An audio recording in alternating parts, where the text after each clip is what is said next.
नमस्कार प्यारे विद्यार्थियों, मैं पवन कुमार फिर से आपका स्वागत करता हूं अभिनव कैरियर एकेडमी के यूट्यूब प्लेटफॉर्म पर। और आपको पता है कि अपने राजस्थान इतिहास की जो सीरीज चल रही थी उसके अंदर अपने प्रतिहार कर चुके हैं, चौहान कर चुके हैं, चौहानों की सभी शाखाएं हो चुकी हैं। और अपना जो रनिंग में चल रहा था वो चल रहा था मेवाड़ का राजवंश, जिसे हम गोहिल वंश के नाम से जानते हैं। गोहिल वंश की बात करें तो गोहिल वंश के बारे में चर्चाएं हम कर चुके थे, जिसके अंदर गोहिलों का अपने संस्थापक या फिर मैं बोलूं मूल पुरुष के बारे में भी थोड़ी सी चर्चा कर ली थी। और मूलतः रूप से हमने बप्पा रावल के बारे में पढ़ा, अलट के बारे में पढ़ा था, फिर कर्ण सिंह यानी कि रण सिंह के बारे में पढ़ा था। कर्ण सिंह के समय दो शाखाएं विभाजित हो गई थी, एक थी आपकी रावल शाखा, एक थी राणा शाखा। राणा शाखा की बात, रावल शाखा की बात कर लें जिसका संस्थापक कर्ण सिंह का पुत्र शेम सिंह था, और रावल शाखा की बात कर लें तो कर्ण सिंह का पुत्र जिसका नाम था राहप द्वारा चलाई गई थी। और रावल शाखा का अंतिम शासक था जिसका नाम था रतन सिंह। और राणा शाखा का जो वास्तविक संस्थापक या मैं बोलूं राणा वाले जो थे वो सिसोदा गांव में जाकर बसे थे, उसी कारण उन्हें सिसोदिया कहा गया था। और सिसोदिया वंश का जो संस्थापक था उसका नाम था राणा हमीर। अपने रावल शाखा का अंतिम शासक रावल रतन सिंह पढ़ चुके थे। और आज जो शुरू करेंगे अपने वो करेंगे अपने राणा शाखा की जो सिसोदिया शाखा है उसकी बात करेंगे, सिसोदिया वंश की बात करेंगे। सिसोदिया वंश का वास्तविक संस्थापक कहा जाता है किसको, या मैं बोलूं सिसोदिया वंश का संस्थापक कहा जाता है राणा हमीर को कहा जाता है। ठीक है जी, इतनी चर्चाएं हम कर चुके थे। आज जो अपने शुरू करेंगे वो मेवाड़ की राणा शाखा वाले यानी कि सिसोदिया वंश की बात करेंगे और राणा हमीर से पढ़ना अपने शुरू करेंगे। उससे पहले मैं आपको बता दूं, आज तक ये जो अपने प्लेटफॉर्म चल रहा है कुछ दिनों से अपने आपकी सभी की क्वेरी के ऊपर हमने क्या है पूरा का पूरा फ्री कोर्स लॉन्च कर रखा है यूट्यूब के ऊपर 4th ग्रेड को लेकर। उसकी जो क्लासें हैं वो निरंतर रूप से चल रही है सभी विषयों को लेकर, तो उनकी प्लेलिस्ट भी बनी हुई है। और किसी को कोई दिक्कत आ रही है तो अपने मोबाइल नंबर है यहाँ पर 96100000 0503 के ऊपर, यानी कि 9610,503 के ऊपर आप कॉल कर सकते हो। टेलीग्राम पर आप सर से कांटेक्ट कर सकते हो। ठीक है, और भी कोई दिक्कत हो अपने यूट्यूब चैनल यूट्यूब जो वीडियो देख रहे हो उसके अंदर आप क्या है कमेंट करके भी अपनी क्या है बातें शेयर कर सकते हो, अपनी प्रॉब्लम शेयर कर सकते हो। आज जो अपने करने जा रहे हैं, और अपने दोस्तों को सबसे ज्यादा वीडियो भेजो और उनको कहो कि सब्सक्राइब करें, क्योंकि बिल्कुल फ्री कोर्स है और एक से एक बेहतर आपको क्या है यहाँ पर कंटेंट प्रोवाइड करवाया जा रहा है। तो अपने जो शुरू कर रहे हैं आज वो कर रहे हैं अपने सिसोदिया के बारे में। सिसोदिया मतलब गोहिलों की जो सिसोदिया शाखा है उसके बारे में करेंगे, राणा शाखा के बारे में बात करेंगे। और आज जो अपना रहेगा वो रहेगा कौन सा, अपने सिसोदिया वंश रहेगा। कौन सा रहेगा, सिसोदियों के बारे में बात करेंगे। अपने रावल शाखा पूरी कर चुके हैं, अब से पहले हमने क्या है रावल शाखा के बारे में बात की थी, अब अपने करेंगे सिसोदिया के बारे में। तो मैंने थोड़ी सी आपको बात बताई थी कि कर्ण सिंह का पुत्र था, दो पुत्र थे, एक का नाम शेम सिंह था। शेम सिंह ने कौन सी चलाई थी, रावल शाखा, जो अपने पढ़ चुके हैं। और रावल शाखा का पहला शासक जो था, शाखा का जो संस्थापक था वो क्षेम सिंह था, लेकिन रावल शाखा का अंतिम शासक था रावल रतन सिंह था। उसके बाद में राणा की बात कर लें तो राणा जो थे लोग उनका जो राणा शाखा का संस्थापक था वो था राहप। और राहप जो था वो राणा शाखा का संस्थापक था। और इसके वंशज आगे जाकर सिसोदा ग्राम पड़ता है उदयपुर के अंदर, वहां बसे और वहां के लोग क्या कहलाए, सिसोदिया कहलाए। और सिसोदिया वंश का संस्थापक पूछे आपको तो राणा हमीर करना है। क्या करना है, राणा हमीर करना है। तो याद रखना सिसोदिया वंश करेंगे आज। आज क्या करेंगे अपने सिसोदिया वंश, तो याद रखना सिसोदिया वंश।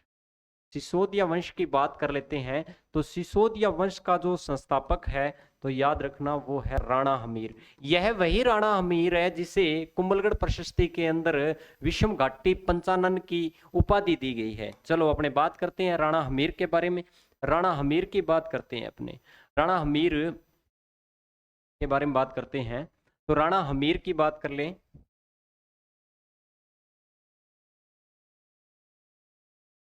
एक सेकेंड होल्ड रखो। हाँ जी, यहाँ से राणा हमीर की बात कर लेते हैं जी।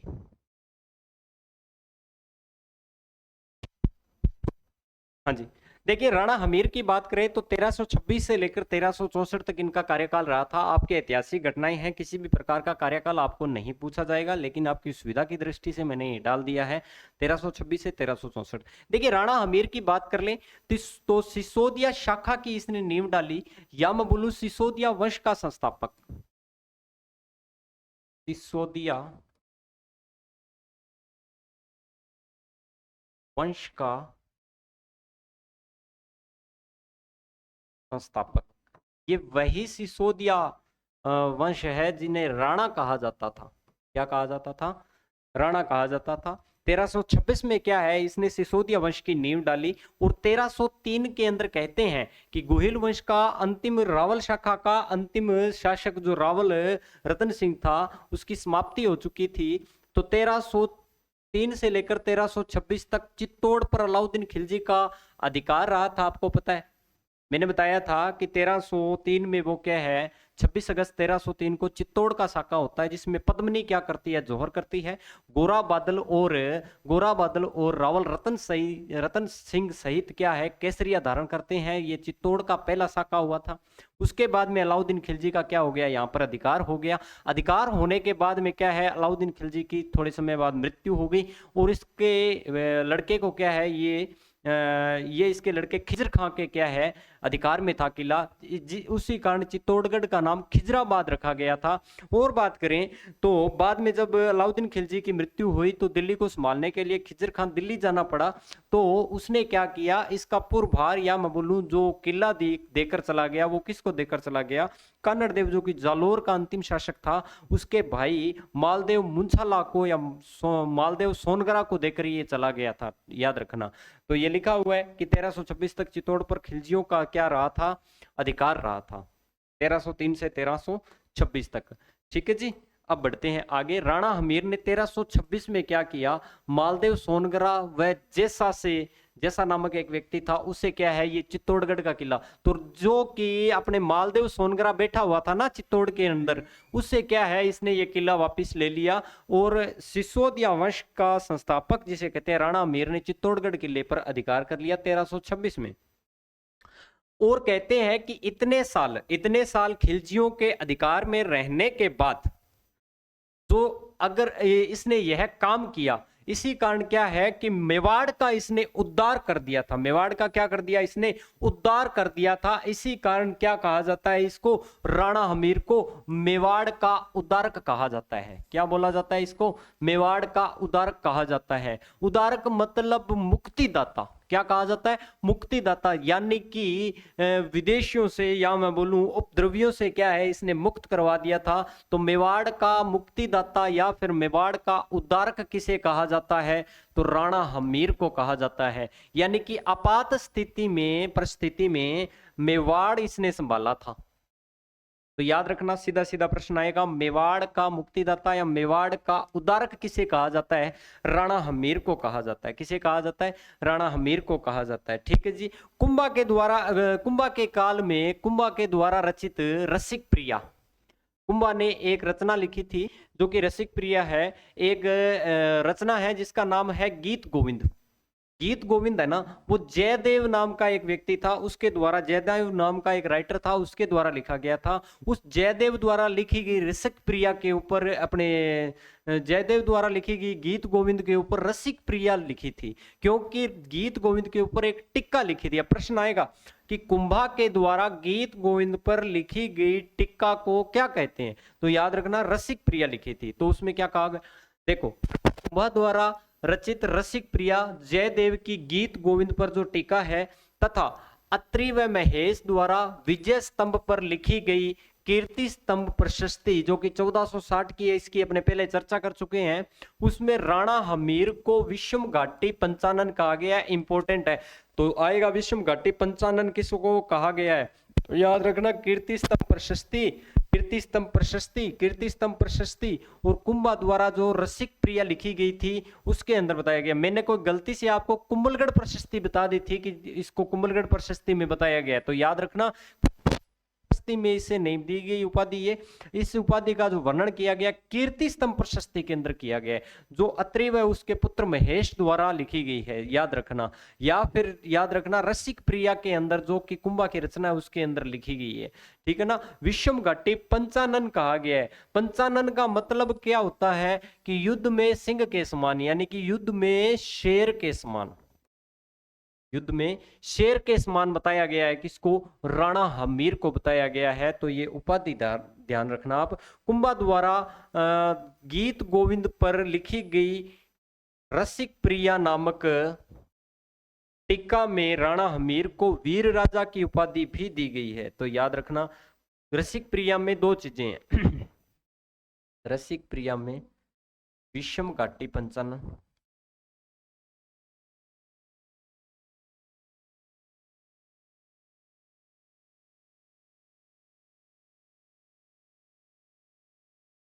रसिक प्रिया में क्या नाम दिया गया है इसे, विषम घाटी पंचानन। और रसिक प्रिया में ही इसे वीर राजा की उपाधि दी गई है। तो याद रखना ये दोनों चीजें, याद रखना इन चीजों, वीर उपाधि रसिक प्रिया के अंदर और विषम घाटी पंचानन रसिक प्रिया के अंदर। विषम घाटी पंचानन किस शिलालेख में या किस प्रशस्ति के अंदर, तो याद रखना कीर्ति स्तंभ प्रशस्ति 1460 के अंदर। ठीक है जी। राणा हमीर ने उदयपुर में बाण माता का मंदिर बनवाया था। याद रखना राणा हमीर ने उदयपुर में बाण माता का मंदिर बनवाया था और चित्तौड़गढ़ दुर्ग में इसने अन्नपूर्णा माता का भी मंदिर बनवाया था। तो ये ऐतिहासिक घटनाएं हैं, ये आपके क्या हो गई, कल्चर को भी क्लियर करेगी, ये आपके ऐतिहासिक घटनाओं में। तो बाण माता का मंदिर और अन्नपूर्णा माता का मंदिर कौन बनवाता है, राणा हमीर, जिसकी जानकारी हमें मोक्कल जी के शिलालेख से मिलती है। याद रखना मोक्कल के शिलालेख से, याद रखना राणा हमीर ने पहाड़ी क्षेत्रों पर अपना प्रभुत्व स्थापित किया था और करने के लिए इसने केलवाड़ा को अपना केंद्र बनाया था। यानी कि केलवाड़ा स्थान पड़ता है एक चित्तौड़ के अंदर, उसको इसने क्या है केंद्र बनाया पहाड़ों पर अपना प्रभुत्व स्थापित करने के लिए। याद रखना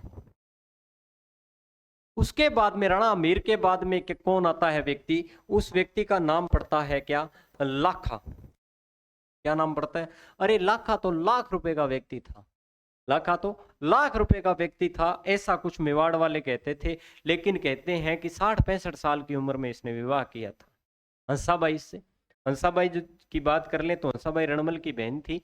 तो याद रखना बूंदी के राजा हमीर ने हमीर सिंह हाड़ा के शासनकाल में, हमीर सिंह हाड़ा के बूंदी का एक राजा था हमीर सिंह हाड़ा, मैं पढ़ा के आया हूं पीछे। तो हमीर सिंह हाड़ा के शासनकाल में महाराणा लाखा ने यह प्रतिज्ञा ली थी। आपको पता है मैं आपको वीर सिंह नाम का एक व्यक्ति पढ़ा के आया था जिसे बर सिंह के नाम से जानते हैं। क्या जानते हैं, जिसने बूंदी का तारागढ़ किला बनवाया था। क्या बनवाया था, जिसने बूंदी का तारागढ़ किले का निर्माण करवाया था। और इस तारागढ़ किले को जीतने की जो हट पकड़ रखी थी, वो पकड़ रखी थी किसने, लाखा ने। किसने पकड़ रखी थी, लाखा ने। लाखा ने कहा कि मैं इस बूंदी के किले को जीतूंगा। और ऐसा जो वो कार्य कर रहा था, तो उस समय जो बूंदी का शासक था वो था राजा हमीर सिंह हाड़ा। क्या नाम था, हमीर सिंह हाड़ा।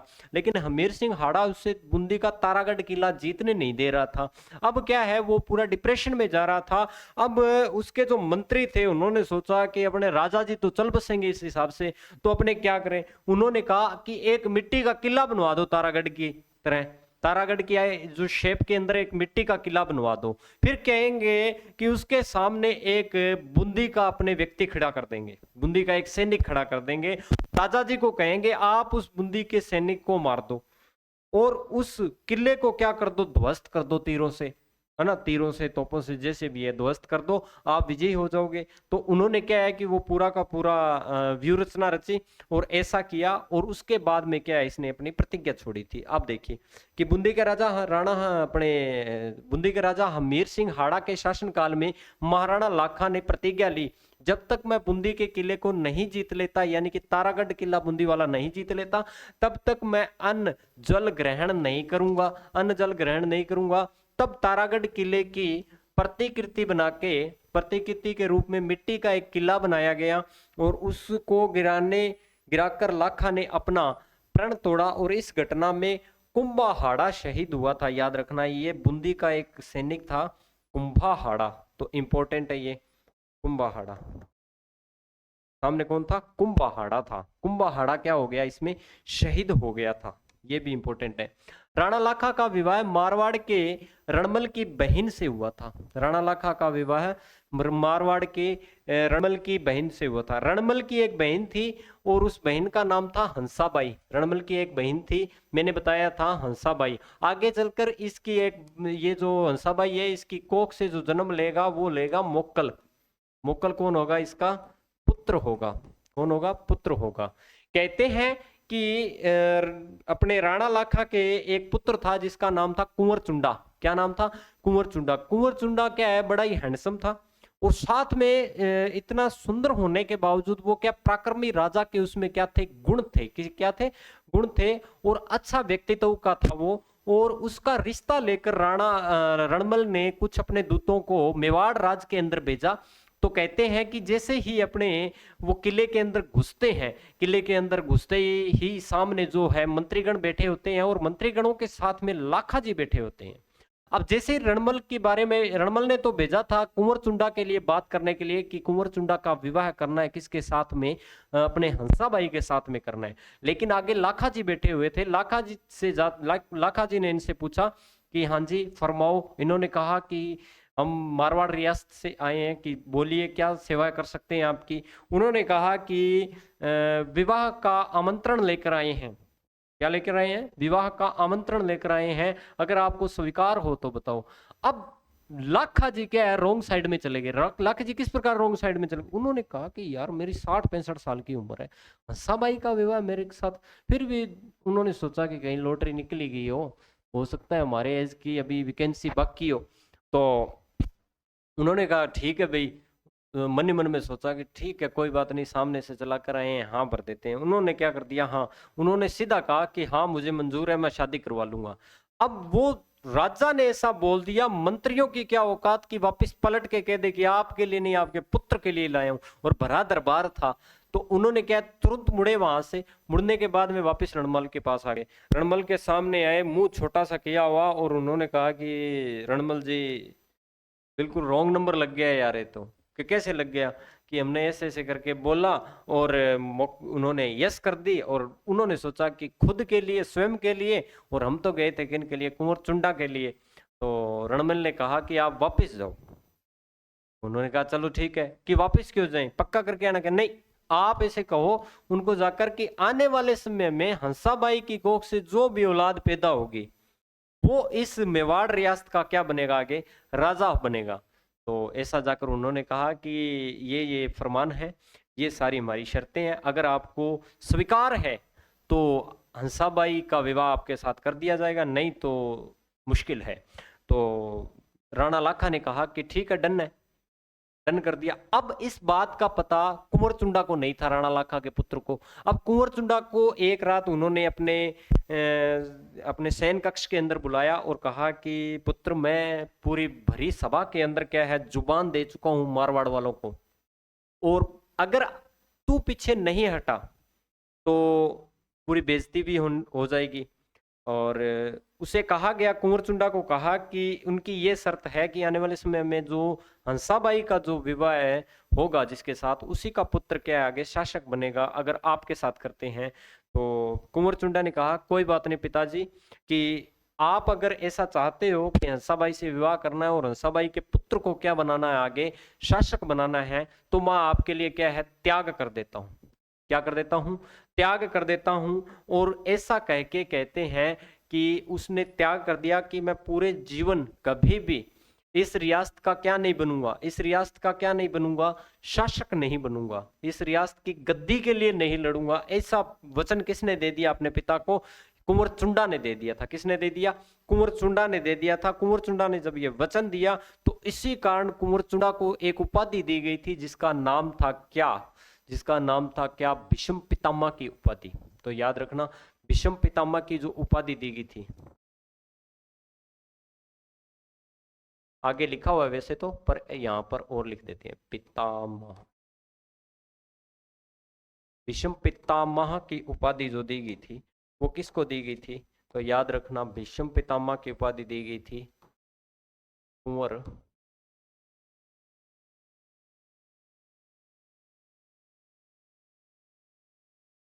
चुंडा को दी गई थी। तो याद रखना भीष्म पितामह की उपाधि किसको दी गई थी? कुंवर चुंडा को दी गई थी। याद रखना ये कुंवर चुंडा की उपाधि, कुंवर चुंडा को भीष्म पितामह की उपाधि दी गई थी क्योंकि पिता के लिए उसने क्या कर दिया था, ये बलिदान दिया था कि मैं आगे राजा नहीं बनूंगा। कुछ किताबें लिखती है कि इसने क्या कर लिया था, इसने क्या कर लिया था कि ऐसा विवरण लिया था कि आजीवन मैं विवाह नहीं करूंगा। आजीवन विवाह नहीं करने का मतलब ये नहीं होता कि को भीष्म पितामह की उपाधि, यानी कि पिता के लिए क्या उसने त्याग किया, जिस प्रकार भगवान रामचंद्र जी ने क्या है गद्दी के लिए त्याग कर दिया था। भगवान रामचंद्र जी ने क्या है गद्दी के लिए त्याग कर दिया था, उसी प्रकार किया था किसने? कुंवर चुंडा ने। देखिए राणा लाखा का विवाह जब हुआ तो उसमें राणा लाखा 62 ईयर्स ओल्ड के थे, है ना, 62 साल के। मोक्कल हंसाबाई की संतान थी जिसने मेवाड़ का शासन संभाला था। आगे याद रखना मोक्कल क्या था? हंसाबाई की संतान थी, इंपॉर्टेंट है। हंसाबाई की कोख से किसने जन्म लिया? मोक्कल ने लिया था। किसने लिया था? मोक्कल ने लिया था। अब आगे बढ़ते हैं। देखिए राणा लाखा का पुत्र राजकुमार चुंडा, जिसे हम अपने बोलते हैं कुंवर चुंडा, क्या बोलते हैं? कुंवर चुंडा को मेवाड़ का भीष्म पितामह कहा जाता है। क्यों कहा जाता है? मैंने बता दिया, भीष्म पितामह, ठीक है। और राणा लाखा के समय 1387 ईस्वी में चित्रमल नामक बंजारे ने पिछोला झील का निर्माण करवाया था। तो याद रखना चित्रमल नामक बंजारे ने राणा लाखा के समय पिछोला झील का निर्माण करवाया था, इंपॉर्टेंट है। 1387 का काल था और राणा लाखा के समय एक बंजारा था जिसका नाम था चित्रमल बंजारा। क्या नाम था? चित्रमल बंजारा। चित्रमल बंजारे ने 6 से छितर पिछोला, 6 आ गया इधर 6, यानी कि चित्रमल बंजारे ने पिछोला झील का निर्माण उदयपुर के अंदर करवाया था। याद रखना। हाँ जी। शीशे जस्ते की वह चांदी की प्रसिद्ध खान जिसे बोला जाता है जावर की खान, जो कि उदयपुर के अंदर पड़ती है, इसकी भी खोज या खुदाई जो हुई थी वो राणा लाखा के समय हुई थी। तो याद रखना ज्योग्राफी का भी प्रश्न क्लियर हो गया कि जावर की खान किसके समय खोदी गई थी। तो याद रखना राणा लाखा के समय। तो याद रखना शीशा जस्ता की प्रमुख खान है ये, और साथ में शीशे जस्ते के रूप साथ में हमेशा क्या निकलती है? चांदी निकलती है। तो चांदी भी याद रखना। राणा लाखा के दरबार में संस्कृत के प्रज्ञात विद्वान रहते थे, जिनमें से एक महत्वपूर्ण जोटिंग भट्ट और एक महत्वपूर्ण कौन सा था? धनेश्वर भट्ट। तो याद रखना जोटिंग भट्ट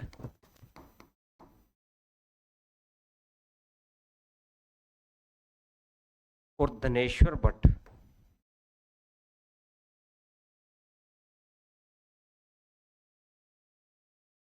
ये दोनों किसके दरबार में थे? लाखा के दरबार में थे। इनके दरबार में थे भाई? लाखा के दरबार में थे। धनेश्वर भट्ट, जोटिंग भट्ट किसके दरबार में थे? लाखा के दरबार में थे। धनेश्वर भट्ट, जोटिंग भट्ट किसके दरबार में थे? लाखा के दरबार में, जो कि संस्कृत के प्रकांड विद्वान थे। ठीक है जी, बढ़ते हैं आगे। लाखा के बाद में जो शासक बना वो बना था उनका पुत्र हंसाबाई का पुत्र, जिसका नाम था क्या? मोक्कल। देखिए जब मोक्कल शासक बना उस समय जो ये कुंवर चुंडा है, कौन है? कुंवर चुंडा तो प्रतिज्ञा ले चुका था, मैं आगे शासक नहीं बनूंगा। तो जैसे ही मृत अवस्था के नजदीक था लाखा ने अपने पुत्र कुंवर चुंडा, या फिर मैं बोलूं अपने राजकुमार चुंडा को क्या है अपने पास बुलाया और कहा, पुत्र आप ऐसे कीजिए कि आप आगे शासक नहीं बनोगे, मुझे पता, क्योंकि मैंने आपसे वचन लिया हुआ है। तो उन्होंने कहा, पिताजी मैं अपने वचन पर खरा रहूंगा, जैसी आपकी मर्जी, जैसा आप मुझे कहेंगे मैं वैसा करने के लिए तैयार हूं। तो उन्होंने कहा, पुत्र एक और मेरा आपको सजेशन है और एक और बात कहना चाहता हूं कि मैं अब बिल्कुल मृत शैया के अंदर हूं और आगे जो शासक बनेगा वो बनेगा कौन? मोक्कल बनेगा। तो मोक्कल क्या है? अल्पायु है, यानी कि छोटा है। अब वो क्या पूरा राजपाट संभाल नहीं सकता, लेकिन राजा मोक्कल को ही बनाना पड़ेगा। तो आप ऐसे कीजिए कि आप उसके संरक्षक बनिए, यानी कि गद्दी पर वो बैठेगा, कार्य आपको करने हैं। जैसे ही वो वयस्क होता है तो सारे के सारे कार्यभार उनको दे देना आप। उन्होंने कहा ठीक है पिताजी, मैं ऐसा कर लेता हूँ। तो कहते हैं जब मोक्कल शासक बनता है तो प्रारंभिक मोक्कल का जो संरक्षक बनाया जाता है वो बनाया जाता है किसको? कुंवर चुंडा को बनाया जाता है, जिसने प्रतिज्ञा ली थी, जिसको भीष्म पितामह कहा गया था, उसको बनाया गया, संरक्षक बना दिया गया। अब कुछ समय बीता और माँ तो माँ ही होती है, गद्दी के लिए सगे भाई को मार दिया जाता था, ये तो सौतेला है। तो कुछ समय बीता और शासन अच्छा चल रहा था, संरक्षक बन रखा था कौन? कुंवर चुंडा बन रखा था।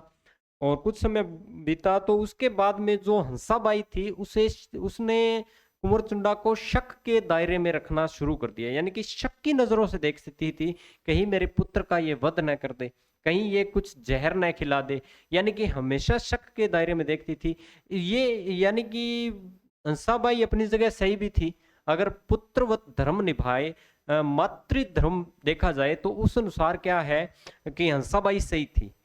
और अगर विश्वसनीय देखा जाए तो हंसाबाई गलत थी, क्योंकि विश्वास भी करना चाहिए था, क्योंकि इतने साल भी कुछ नहीं किया और अच्छा व्यवहार था उनका, तो वो अपनी जगह सही था और हंसाबाई अपनी जगह सही थी। संरक्षक बना दिया गया। जब उसे शक की नजरों से देखा गया तो कुंवर चुंडा क्या है, पहले संरक्षक बना, बाद में ये कुंवर चुंडा जो है, बाद में ये कुंवर चुंडा है, ये मालवा चला जाता है, मांडू चला जाता है। कहां चला जाता है? मांडू चला जाता है, याद रखना। पहले संरक्षक बना कुछ दिन। अब संरक्षक छोटा तो अभी भी है, अब संरक्षक कौन बनेगा? अब क्या है कि इस हंसाबाई ने क्या किया, अपने भाई रणमल को कॉल की, कहां पर? मारवाड़ के अंदर, मारवाड़ मंडोर यानी कि जोधपुर के अंदर इसने। हाँ जी। अब राणा लाखा के बाद में जो शासक बना था, जो हंसाबाई की कोख से जिसने जन्म लिया था, वो था कौन? मोक्कल था। मोक्कल के बारे में अपने बता दूं कि आपको पता है कि राणा लाखा का एक पुत्र था जिसका नाम था कुंवर चुंडा। कुंवर चुंडा के बारे में अपने बातें कर चुके हैं। कुंवर चुंडा ने विषम प्रतिज्ञा ली थी, उसके कारण उसे क्या प्रतिज्ञा ली थी, उसी कारण उसे विषम पितामह की उपाधि दी गई थी। और ये बाद में कहा मांडू चला गया था, मांडू के सुल्तान के पास चला गया था।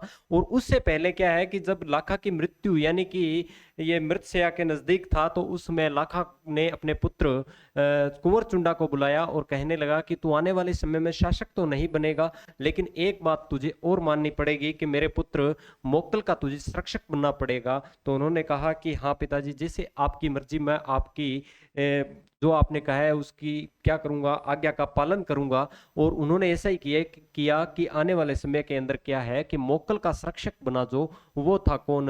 अपना कुंवर चुंडा था। लेकिन हंसाबाई का जो पुत्र था जिसका नाम था मोक्कल, अब वो माँ थी, माँ के तो ये रहा कि सका भाई भी गद्दी प्राप्त करने के लिए दूसरे भाई को मौत के घाट उतार देता है, मौत के घाट उतार देता है।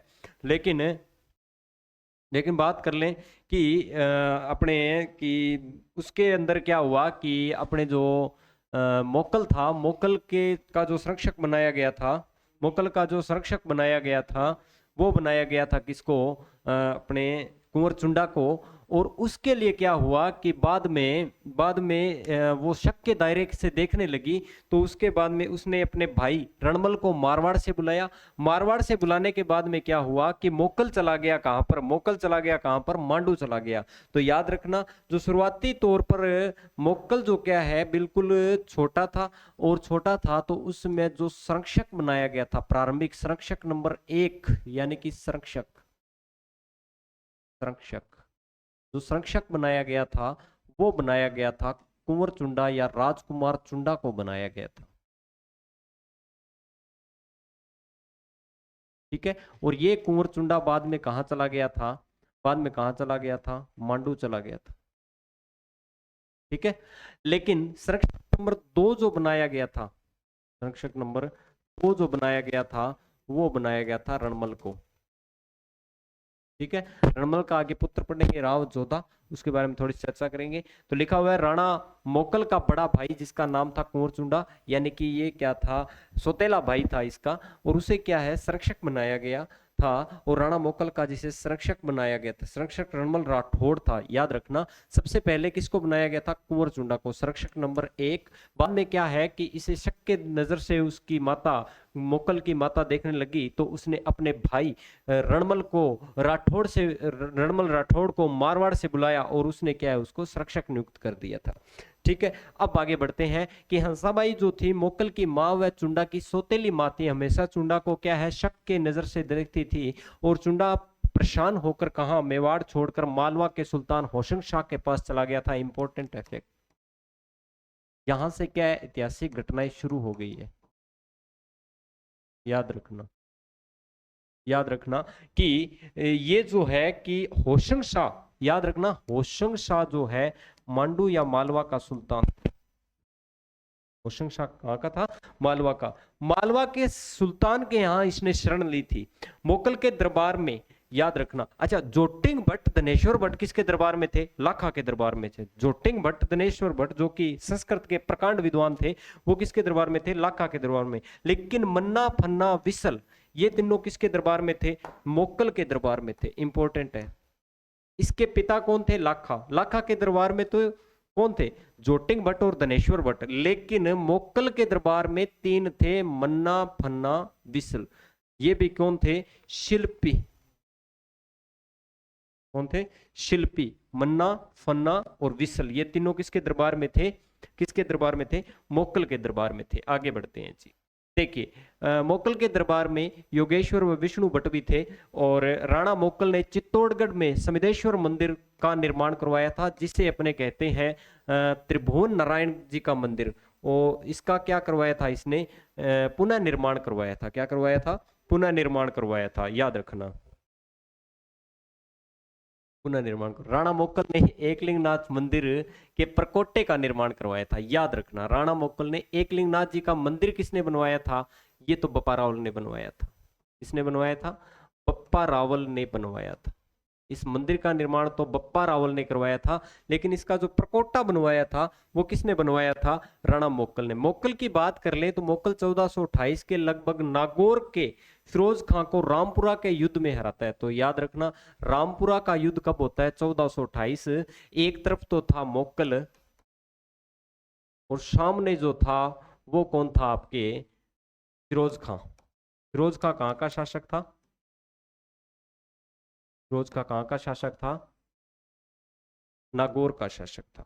तो रामपुरा का युद्ध हुआ 1428। सीधा सीधा पूछ सकते हैं, कई बार मिलान वाले क्वेश्चन आ जाते हैं, डायरेक्टली ये क्वेश्चन नहीं पूछ सकता कि फिर रामपुरा का युद्ध किन के मध्य हुआ, और कह देंगे कि अपने युद्धों का क्रम लगा दीजिए। तो वहां कोई एक आधा अपने क्या पेचीदा प्रश्न बनाने के लिए आपके सामने ऐसा प्रश्न डाल सकता है वो। ठीक है, तो थोड़ा सा आपको ध्यान में रखना है कि जो रामपुरा का युद्ध है उसमें मोकल था और नागौर के अंदर फिरोज खां था। तो याद रखना, थोड़ा सा याद रह जाएगा, क्रम भी याद रहा फिर भी हो जाएगा, और सन याद रह जाए तो फिर तो बहुत ही अच्छी बात है। चलो बढ़ते हैं आगे।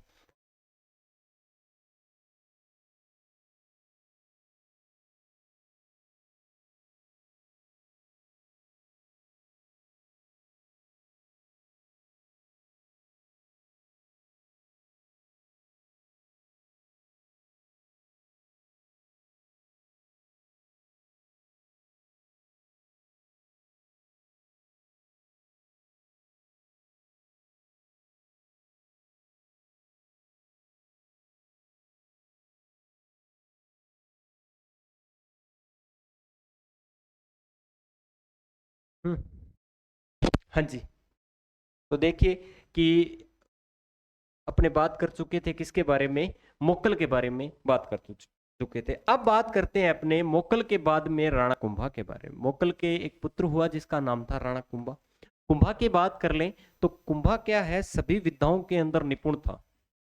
सभी विद्याओं के अंदर क्या था? वो निपुण था। और कुंभा अपने मेवाड़ के शासकों में उसका नाम गिना, जिसने सारंगधर जैसी उपाधि धारण कर रखी थी, है ना। तो कुंभा का जो जन्म है वो 1403। अब कुंभा को पढ़ते पढ़ते पूरी एक क्लास लगती है, लेकिन यहाँ पर वो चीजें डाली गई है जो ऐतिहासिक घटनाओं से संबंधित है। देखिए, इनका जो जन्म है 1403 ईस्वी में, या मैं बोलूं अपने कई जगह 1417 ईस्वी के अंदर भी 1417 भी दिया गया है, तो चित्तौड़गढ़ दुर्ग के अंदर हुआ था।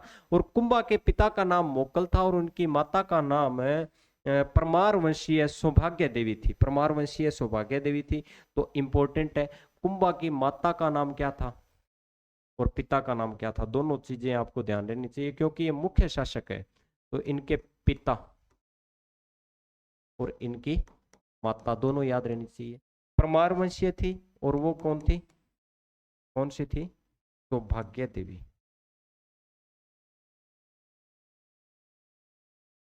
और इनके पिता का नाम क्या था, मोक्कल था। तो पिता का नाम क्या था, मोक्कल था। ठीक है जी, अब आगे बढ़ते हैं। देखिए, राजस्थान में कला व स्थापत्य कला की दृष्टि से देख लिया जाए, अगर मैं बात करूं आर्ट के बारे में, तो इसके अंदर या फिर मैं बोलूं स्थापत्य कला, आर्किटेक्चर के रूप में देख ली जाए, या बोलूं कि इसने क्या है, कला के बारे में बात करूं, स्थापत्य कला के बारे में बात करूं, यानी कि निर्माण शैली के अंदर देख लिया जाए, चाहे वो मंदिर निर्माण हो, चाहे वो किलों के निर्माण से संबंधित हो, उस संदर्भ में देख लिया जाए तो राणा कुंभा का क्या था, स्वर्ण काल था। तो याद रखना, राजस्थान में कला व स्थापत्य कला का स्वर्ण काल किसका माना जाता है, तो याद रखना राणा कुंभा का। और मैंने क्या बताया था, मध्यकालीन मेवाड़ का जो स्वर्ण काल किसका माना जाता है, जेतर सिंह का माना जाता है, जिसने चित्तौड़गढ़ को राजधानी बनाया था। राणा कुंभा को स्थापत्य कला का जनक कहा जाता है, सर्वाधिक दुर्गों का निर्माण करने वाला और साथ में सर्वाधिक दुर्गों का जीर्णोद्धार करने वाला, टूटे हुए दुर्गों को पुनः निर्माण करने वाले शासकों में अगर किसी का नाम गिना जाता है सबसे ज्यादा, तो वह आपके राणा कुंभा का गिना जाता है। ठीक है, और उसके बाद में राजस्थानी वास्तुकला का जनक राणा कुंभा को माना जाता है। जैसे विजय स्तंभ वगैरह इसने बनाए थे। महत्वपूर्ण ये उसकी क्या थी, उपलब्धि थी कि विजय स्तंभ जैसी उसने क्या है, एक इमारत बनवाई थी, और बहुत सारे अपने कुंभलगढ़ जैसा किले के निर्माण करवाया, है ना। तो ऐसी जो कृतियां बनवाई थी, ऐसी जो उसने निर्माण कार्य करवाए थे, वो कुंभा ने करवाए थे। कुंभा का जो राज्याभिषेक है, या मैं बोलूं उसका जो टीका है, या मैं बोलूं उसका जो तिलक किया गया था, वो कब किया गया था, वो कब किया गया था, तो याद रखना 1433 ईस्वी के अंदर क्या है, उसका राज्याभिषेक होता है। उसने क्या है, अपने मेवाड़ की गद्दी पर जब बैठा तो वो 1433 ईस्वी के अंदर बैठा था, और चित्तौड़गढ़ दुर्ग के अंदर बैठा था। तो याद रखना, याद रखना इसका जो कार्यकाल भी आपको थोड़ा सा याद रखना है, 33 दूना 68। याद रखना 33 दूना कितने होते हैं, 68 होते हैं। वैसे तो होते हैं गणित के अंदर कितने, 66 होते हैं, लेकिन कुंभा का कार्यकाल में याद रखना, कुंभा का काल 33 दूना 68। कितना, 33 दूना 68। ठीक है जी, अब आगे बढ़ते हैं। देखिए बारमली, देखिए जब हंसाबाई का विवाह हुआ था, तो हंसाबाई के साथ वो डाबरिया प्रथा के तहत मेवाड़ में आई थी। डाबरिया प्रथा थी, यानी कि एक लड़की साथ में भेजते थे। उस प्रथा के तहत क्या है कि हंसाबाई के साथ बारमली नामक की एक मारवाड़ से महिला भी आई थी, जो कि कहाँ रहती थी, मेवाड़ के अंदर। अब क्या है कि पूर्णतः रूप से चल रहे थे सारे काम चल रहे थे। और कुंभा जब शासक बना, तो कुंभा के सामने बहुत सारी क्या है, चीजें खड़ी हो गई थी, समस्याएं खड़ी हो गई थी, क्योंकि उसके पिता के हथियारे भी खड़े हो गए थे, और रणमल का जो बढ़ता हुआ प्रभाव है उसको भी कम करना था। तो ये सारी चीजें देखते हुए इसने क्या किया, इसने अपने ताऊ जी को बुला लिया। अब ताऊ जी कौन हो गए, ताऊ जी कौन हो गए, मुक्कल से बड़े कौन थे, कुंवर चुंडा थे। कुंवर चुंडा को क्या है, इसने मालवा से बुला लिया यहाँ। अब कुंवर चुंडा के साथ मीटिंग्स वगैरह हुई, और उसमें कहा गया कि अब क्या किया जाए। अब क्या है कि जो बारमली है ना, बारमली है, वो बारमली कुंभा को क्या है, प्रेम रूप से देखती थी। और बारमली, रणमल जो है, रणमल हमेशा बारमली की बातें मानता था। शाम को क्या है कि एक दिन वो शराब पी रहा था और मदिरा का सेवन कर रहा था। उस समय क्या है, रणमल ने क्या किया, रणमल ने बारमली को कहा कि छोटा मोटा पैक बना के दीजिए, है। तो जब वो पैक बना के दिया, तो रणमल के जो उसने शराब दी थी उसके अंदर कुछ जहर मिला दिया। किसने, बारमली ने। वो जहर जब मिलाया तो उसने शराब पी, और उसकी वजह से क्या है, रणमल की हत्या हो गई थी, बोलूं मृत्यु हो गई थी। ठीक है ना। तो इस काम को अंजाम देने वाली जो महिला थी वो थी बारमली। तो बारमली ने जहर मिलाया था, ये इंपॉर्टेंट बात है। जब मारवाड़ के रणमल की जब हत्या हुई थी, 1438 का समय था, तो ये चित्तौड़गढ़ में हुआ काम। तो इसका पुत्र भी उस समय मेवाड़ में था, पुत्र भी उस समय मेवाड़ में था, राव जोधा। राव जोधा को एक वहां का एक गाने बजाने वाला व्यक्ति था जो कि ढोलक बजाता था। उसने क्या है नगाड़े ढोलक बजाकर कहा कि ऋणमल तो मारो गयो, जोधा भाग सके तो भाग। ऋणमल तो मारो गयो, जोधा भाग सके तो भाग। जोधा को जब इसका पता चला कि रणमल तो सलट गया भाई, अब क्या है तेरी बारी है। जोधा भी उस समय वही था। जोधा क्या है कहाँ आ जाता है, जोधा भागता है वहां से। जोधा वहां से पाली आ जाता है और पीछा करती हुई मेवाड़ की सेना उसके पीछे आ जाती है। पाली से वो धीरे धीरे करते जोधपुर में प्रवेश करता है मंडोर। मंडोर में भी वहां सेना क्या है वहां सेना पहुंच जाती है। फिर वो वहां से निकलता है और कहाँ आ जाता है बीकानेर। बीकानेर में एक जगह पड़ती है लूणकरणसर। कौन सी पड़ती है, लूणकरणसर वाले क्षेत्र में आ जाता है। वहां भी मेवाड़ की सेना आ जाती है और कहते हैं कि एक समय का दौर वो था कि मेवाड़ की सेना ने लूणकरणसर तक को जीत लिया था। लूणकरणसर वाला जो सीमा क्षेत्र है ना आज तक, तो उस क्षेत्र तक को जीत लिया था। किसने किसने जीत लिया था रे, किसने जीत लिया था, याद रखना कुंभा ने लूणकरणसर तक जीत लिया था। बिल्कुल दक्षिण से लेकर बिल्कुल उत्तर तक की सीमा तक पहुंचने वाला जो शासक था वो कौन सा था, वो कौन सा था, कुंभा। कुंभा ने लूणकरणसर तक की जो सीमा है, उसका नामकरण तो नहीं हुआ था उसको मैं लूणकरणसर का, आपको पता ही है। तो लूणकरणसर को भी जीतने वाला शासक कौन सा था, लूणकरणसर तक की सीमा को जीतने वाला शासक कौन सा था, तो वो कुंभा था। बाद में इस क्षेत्र से आगे बढ़ा जोधा, तो एक बीकानेर के अंदर जगह पड़ती है काहुनी गांव। कौन सा पड़ता है, काहुनी गांव। तो याद रखना काहुनी गांव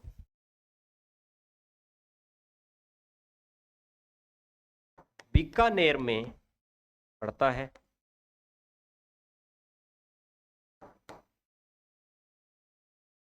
शरण ली इसने, शरण ली थी।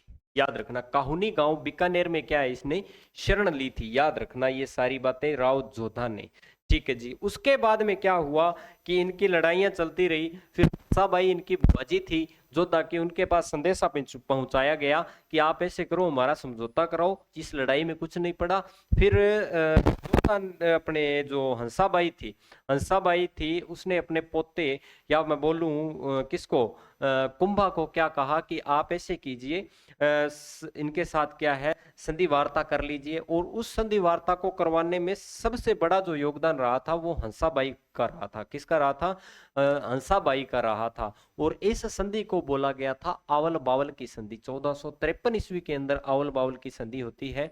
और उसकी बात कर ले तो जब ये संधि हुई तो कहा गया कि आवल यानी कि बावल, ये संधियां की गई। और उसके अंदर कहा गया जो सीमा रेखा जो रखी गई कि पाली के इस साइड का जो क्षेत्र है वो क्या होगा, मेवाड़ वाला, और इस साइड वाला क्षेत्र क्या हो जाएगा आपका, मारवाड़ वाला क्षेत्र हो जाएगा। तो शॉर्टली आपको बता रहा हूं कि ज्यादा लंबी चौड़ी कहानी याद नहीं रखनी है। इस आवल बावल की संधि मारवाड़ के राजाओं के मध्य हुई थी, मारवाड़ और मेवाड़ के राजाओं के मध्य हुई थी। और ये जो संधि है इसका जो मुख्य बिंदु रखा गया वो सोजत पाली रखा गया था है। और सोजत पाली के उस तरफ यानी कि दक्षिण की ओर जाएंगे तो मेवाड़ शुरू हो जाएगा, और इस तरफ आएंगे तो कौन सा हो जाएगा, जोधपुर शुरू हो जाएगा, जोधपुर की रियासत शुरू हो जाएगी, ऐसा कुछ कहा था। और इस संधि के अंदर आगे पढ़ेंगे अपने। देखिए जोधा अपनी जान बचाकर मारवाड़ की तरफ भागा, परंतु मारवाड़ पर पहले से ही लाखा के पुत्र ज्येष्ठ पुत्र, लाखा के ज्येष्ठ पुत्र की बात कर लें तो पुत्र जिसका नाम क्या था, चुंडा था, कुंवर चुंडा था, और मारवाड़ पर अधिकार कर चुका था। तो याद रखना कुंवर चुंडा ने किया था, याद रखना कुंवर चुंडा या राजकुमार चुंडा ने किया था। इसलिए जोधा मारवाड़ से भागकर जोधा मारवाड़ से भागकर बीकानेर के काहुनी गांव में आ जाता है। कहाँ आ जाता है, भाग कर काहुनी गांव में आ जाता है, भागकर काहुनी गांव में आ जाता है। और ये काहुनी गांव कहाँ पड़ता है, बीकानेर में पड़ता है। कहाँ पड़ता है भाई, बीकानेर के अंदर पड़ता है। ठीक है जी। आगे बढ़ते हैं, ये बात पहले भी कर चुके थे। मंडोर व जोधपुर पर 15 वर्षों तक, याद रखना मंडोर व जोधपुर पर 15 वर्षों तक चुंडा के पुत्र कुंतल मांझा व सुब्बा ने शासन किया था। इंपॉर्टेंट है, जोधपुर पर चुंडा के पुत्रों कुंतल मांझा व सुब्बा ने शासन किया था। मेवाड़ के कुंभा व मारवाड़ के जोधा के बीच 1453 ईस्वी के अंदर एक संधि होती है, वो मैं वार्ता आपके सामने कर चुका हूं। याद रखना किन किन के मध्य, कुंभा। तो याद रखना ये एक संधि हुई थी और इस संधि को नाम दिया गया था आवल बावल की संधि। आवल बावल संधि। ये जो आवल बावल की संधि है ना, ये दो रियासतों के मध्य होगी, के मध्य हुई थी। ये आवल बावल की संधि दो रियासतों के मध्य हुई, और वो दो रियासतें कौन सी थी, वो दो रियासतें कौन सी थी, वो दो रियासतें थी, एक तो थी आपकी मारवाड़ और एक रियासत थी आपकी मेवाड़। अगर मैं बात कर लूं मारवाड़ का शासक कौन था उस समय, तो मारवाड़ का जो शासक था, या मैं बोलूं मारवाड़ का जो, मारवाड़ की तरफ से जिसने संधि की थी वो था राव जोधा, और मेवाड़ का जो शासक था उसका नाम था राणा कुंभा।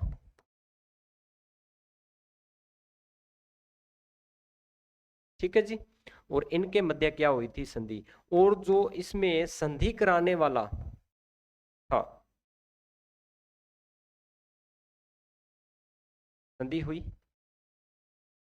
और इनमें इसके अंदर जो संधि प्रस्तावक रहा या संधि कराने वाला था वो कौन थी, महिला हंसाबाई।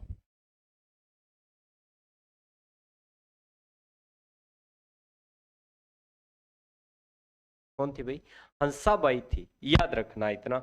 और इस संधि के अंदर जो जगह रही, केंद्र बिंदु रहा, केंद्र बिंदु, इसके अंदर जो केंद्र बिंदु रहा, तो वो भी याद रख लेना थोड़ा सा। तो जो केंद्र बिंदु रहा था, केंद्र बिंदु, इसके अंदर जो केंद्र बिंदु रहा था वो रहा था आपका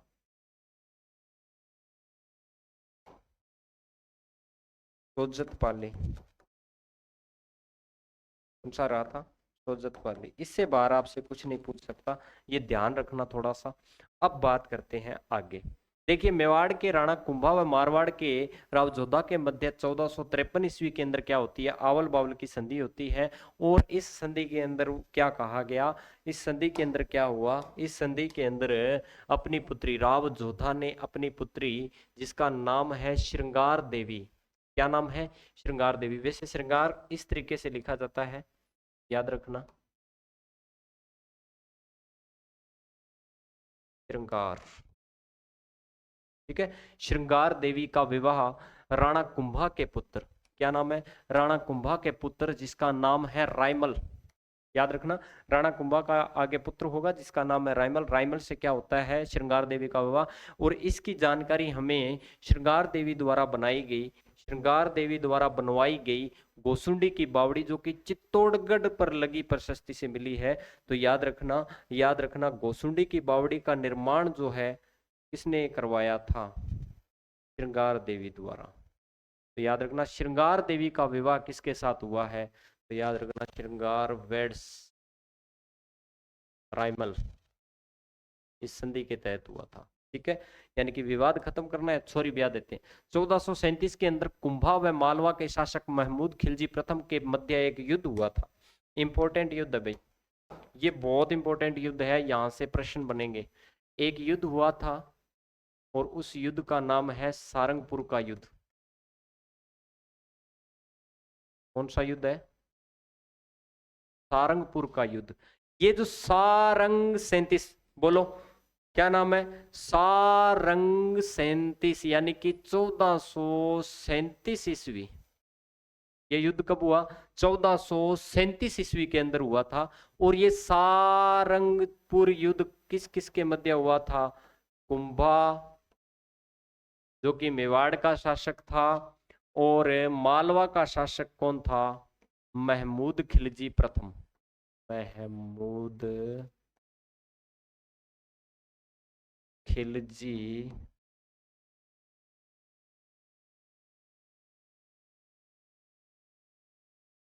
प्रथम।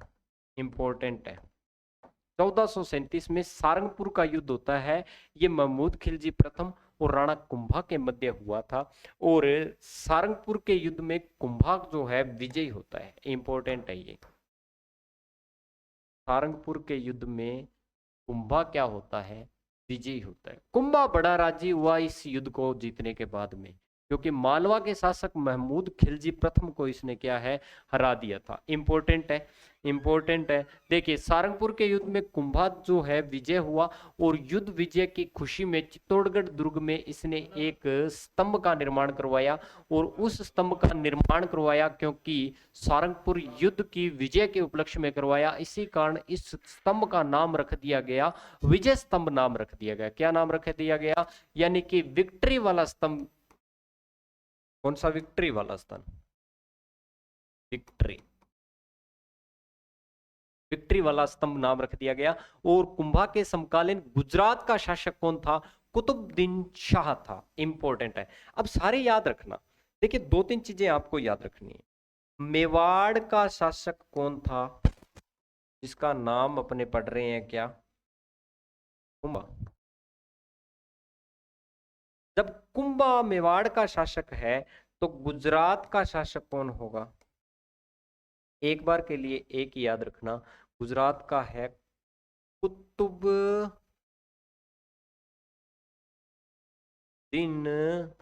शाह। अब देखिए मालवा का शासक कौन है, मालवा का शासक है साहब महमूद खिलजी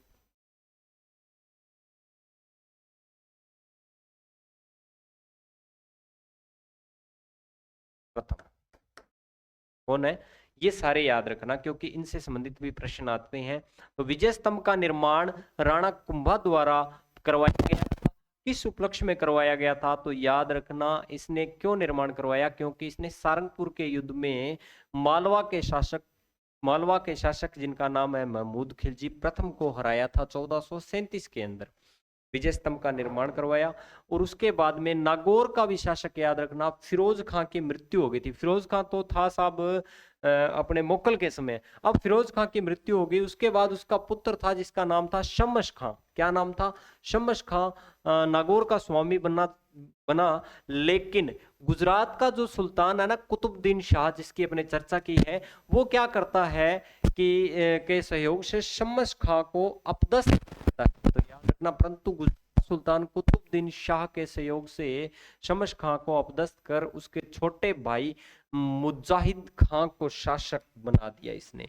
तो याद रखना शमश खां को गद्दी से हटा दिया। अब शमश खां किसके पास आएगा, कुंभा के पास। कुंभा क्या करेगा, शमश खां की सहायता। अब शमश खां को वापिस, तो 1456 के अंदर गुजरात के कुतुबुद्दीन शाह और मालवा के शासक महमूद खिलजी, कौन थे मालवा के शासक, महमूद खिलजी की बात कर लेते हैं। देखिए अब गुजरात वालों से भी दुश्मनी चल रही थी, मालवा वालों से, न तो गुजरात वालों से पार पड़े कि इसको हरा दें, और न ही मालवा वालों से, न तो कुतुबुद्दीन शाह की पार पड़े, कुतुबुद्दीन शाह की पार पड़े यानी कि आपके गुजरात वाले की, और न महमूद खिलजी प्रथम की पार पड़े, महमूद खिलजी प्रथम यानी कि आपका मारवाड़ वाले की, अपने मालवा वाले की। तो इन दोनों की क्या है, नहीं पड़ रही थी पार। तो इस वजह से क्या किया इन्होंने, इन दोनों ने क्या कर लिया, समझौता कर लिया। और वो समझौता करने के बाद में क्या हुआ, इन दोनों के मध्य ये समझौता हुआ कि अपने मेवाड़ पर दोनों मिलकर अटैक करेंगे, तू गुजरात की ओर से करना, मैं मालवा की ओर से करूंगा, और दोनों ओर से क्या इनको पीटेंगे। उसके बाद जितनी भी भूमि को अपने जीतेंगे उसमें से आधा जो आपने जीता वो आपका, जो हमने जीता वो हमारा, अपने क्या बांट लेंगे। ठीक है जी, ये हो गई इनकी संधि। और इस संधि को नाम दिया गया चंपानेर की संधि। क्या नाम दिया गया, चंपानेर की संधि। बहुत ही इंपॉर्टेंट है, तो याद रखना हर बार ऐसा प्रश्न आता है। मैं खुद एक पहली बार जब तैयारी करने लगा था तो पूछा गया था, और मैंने खुद ने क्या है उस प्रश्न को गलत किया था, और मैंने गलती की तो आप मत करना, मैं आपको बता देता हूं, क्योंकि व्यक्ति गलतियों से ही सीखता है। कि वो आपसे पूछेगा चंपानेर की संधि किन दो रियासतों के मध्य हुई थी, सीधा प्रश्न करेगा, और आपको दे देगा गुजरात मेवाड़, मेवाड़ मालवा, मेवाड़ मारवाड़। जैसे मेवाड़ और मारवाड़ लिखा आएगा तो आपके दिमाग में एक ही आएगा, क्योंकि राजस्थान का जीके पढ़ रहे हैं तो मेवाड़ का तो कहीं ना कहीं नाम आएगा ही आएगा। तो आप क्या है भ्रमित होंगे उन चीजों से और आप क्या करोगे, चंपानेर की संधि मेवाड़ और मालवा कर दोगे। तो ऐसा नहीं करना है। मेवाड़ राज्य के खिलाफ की गई संधि थी ये, और ये जो संधि है वो गुजरात और मालवा के शासकों के मध्य हुई थी, क्योंकि कुंभा को हराने के लिए। तो याद रखना, ये जो संधि है इसकी बात करें, चंपानेर संधि, तो दो रियासतों के मध्य होती है। एक रियासत तो थी मालवा और एक रियासत थी, वो कौन सी थी, गुजरात। इंपॉर्टेंट है। अगर आपको पूछे कि किन शासकों के मध्य हुई, तो याद रखना मालवा का जो शासक था, तो मालवा का जो शासक था वो कौन था, अपना महमूद खिलजी प्रथम। महमूद खिलजी प्रथम, ठीक है। अगर आपको पूछे कि गुजरात का शासक कौन सा था, तो याद रखना कुतुबुद्दीन शाह। कौन था, कुतुबुद्दीन शाह था। ये याद रखना इंपॉर्टेंट है। और ये जो संधि की गई थी वो मेवाड़ के खिलाफ, लेकिन आवल बावल की संधि मारवाड़ और मेवाड़ के मध्य हुई थी, कुंभा और जोधा के मध्य। कराने वाला कौन था, कौन थी, उसका नाम था हंसाबाई। केंद्र बिंदु कहां पे रखा गया था, सोजत पाली का। 1453 में अपने कौन सी संधि हुई थी, वो हुई थी आवल बावल की संधि। लेकिन 3 साल बाद मेवाड़ के खिलाफ 1456 के अंदर हुई वो संधि कहलाई चंपानेर की संधि, मालवा और गुजरात के मध्य। मालवा का शासक महमूद खिलजी प्रथम, गुजरात का शासक कुतुबुद्दीन शाह। इस संधि में तय किया गया कि दोनों मेवाड़ के राणा कुंभा को मारकर मेवाड़ आपस में बांट लेंगे, लेकिन कुंभा ने इस संधि को भी विफल कर दिया था। याद रखना, इस संधि को भी विफल कर दिया, दोनों को भगा भगा के मारा था, ठीक है। तो याद रखना, कुंभा का समकालीन गुजरात शासक था जिसका नाम था क्या, कुतुबुद्दीन शाह। ये हमने बात कर ली। चंपानेर संधि के पश्चात बदनौर का युद्ध होता है भाई। कौन सा युद्ध होता है, बदनौर का युद्ध। बदनौर का युद्ध ब्यावर में होता है, 1457 के अंदर होता है। कब होता है, 1457 के अंदर होता है। तो याद रखना बदनौर का युद्ध, ठीक है। और जिलों का जैसे पुनर्गठन होता है, तो बदनौर भीलवाड़ा जिले में स्थित है। कहां पर है वर्तमान में, भीलवाड़ा जिले के अंदर। और अपने ज्योग्राफी वाले सर बता देंगे थोड़ा सा कि अभी वापस अपने 40 या 41 जिलों का जो वापस मैप आया है, उस हिसाब से बदनौर कहाँ पर है। जब अपने 1-2 दिन के अंदर शायद अपने कल तक आपको क्लास मिले ज्योग्राफी की, तो उसके अंदर प्रारंभिक जानकारियां अपने जिलों से संबंधित दी जाएंगी सर द्वारा। और अच्छे व्याख्याता है अपने ज्योग्राफी के, अच्छे पढ़ाते हैं सर। तो आपको एक लेवल की क्लास मिलेगी और आप कमेंट बॉक्स के माध्यम से खुद बताओगे कि बहुत ही अच्छी क्लास है सर। तो वो सारी आपको महीन चीजों की ओर लेकर जाएंगे। तो देखिए, जिलों का पुनर्गठन तो एक बार तो बदनौर भीलवाड़ा में याद रखना, पहले ब्यावर में था, तो थोड़ा सा वो सर बता देंगे ना। बदनौर का जो युद्ध है वो कुंभा व कुतुबुद्दीन शाह के मध्य हुआ था। तो याद रखना, कुंभा कहाँ, कुतुबुद्दीन शाह कहाँ का शासक था, कुतुबुद्दीन शाह कहाँ का शासक था, गुजरात का शासक था। पढ़ के आए हैं अपने, कुतुबुद्दीन शाह कहाँ का शासक था भाई, गुजरात का शासक था। लिखा हुआ है ना कि गुजरात का शासक कौन सा था, कुतुबुद्दीन शाह। और महमूद खिलजी प्रथम कहाँ का था, मालवा का शासक था। देखिए, बदनौर का जो युद्ध है वो हुआ था कुंभा व कुतुबुद्दीन शाह के मध्य और महमूद खिलजी के मध्य हुआ था। याद रखना, उधर से मालवा से महमूद खिलजी प्रथम आया और इधर अपने कहाँ से, कुतुबुद्दीन शाह गुजरात से आया था। और कुंभा जो है बीच में था। और इस युद्ध के अंदर क्या है, कुंभा की जीत होती है और बदनौर के युद्ध में कुंभा की विजय हुई थी। याद रखना, दोनों ने अटैक किया फिर भी कुंभा को नहीं हरा पाए। तो बदनौर का जो युद्ध है वो हुआ कब भाई, बदनौर का युद्ध 1457 के अंदर हुआ था। याद रखना, बदनौर का युद्ध कब हुआ, 1457 ईस्वी के अंदर हुआ था। कब हुआ था, 1457 ईस्वी के अंदर हुआ था। आगे बढ़ते हैं अपने, 1457 ईस्वी के अंदर हुआ था। अब देखिए, विजय स्तंभ के बारे में थोड़ा सा बात कर लेते हैं ये थोड़ी चर्चा कुंभा द्वारा बनवाया गया। तो विजय स्तंभ के बारे में, राणा कुंभा ने 1440 ईस्वी से लेकर 1448 के मध्य मालवा व गुजरात के सेना पर विजय के उपलक्ष्य के अंदर इस विजय स्तंभ का निर्माण करवाया था। यानी कि सारंगपुर का युद्ध हुआ, उसके उपलक्ष्य के अंदर क्योंकि उसने जीत लिया था, और 1440 से 1448 के मध्य बनाया गया। कहते हैं कि ये 152 फीट ऊंचा है। कितना है? 152 फुट ऊंचा है। और दूसरी बात, इसके अंदर 9 मंजिलें हैं। 152 फीट है, 9 मंजिल है।